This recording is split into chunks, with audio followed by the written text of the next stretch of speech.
Selamat pagi Bapak Ibu Saudara-saudari yang terkasih. Salam jumpa dalam kasih Kristus bersama saya Romo Ansel Olasoni dalam renungan harian Sabtu tanggal 15 Oktober 2022, pekan biasa ke-28 pada pesta wajib Santa Teresia dari Yesus, perawan dan pujangga gereja. Ayat emas pilihan kita pada hari ini dari Injil Lukas bab 12 ayat 8 dan 9. Yesus berkata kepada murid-muridnya, "Barang siapa mengakui aku di depan manusia, akan diakui pula oleh Anak Manusia di depan para malaikat Allah.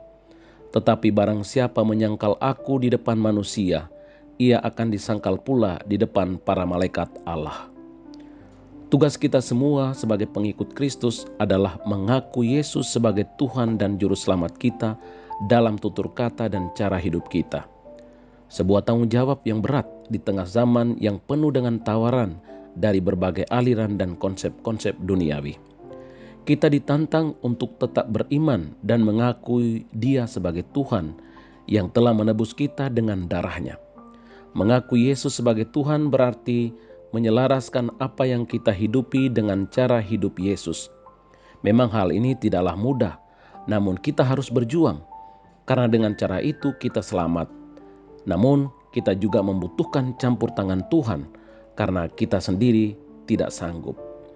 Yesus menegaskan tentang pengakuan yang diberikan kepadanya akan mendapat ganjaran darinya pada saat yang Ia tentukan. Pada hari ini kita memperingati Santa Teresia dari Yesus.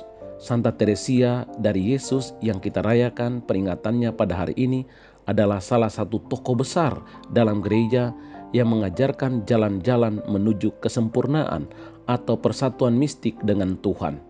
Salah satu jalan persatuan mistik tersebut adalah dengan doa yang intensif, yang harus melewati berbagai tantangan dan godaan.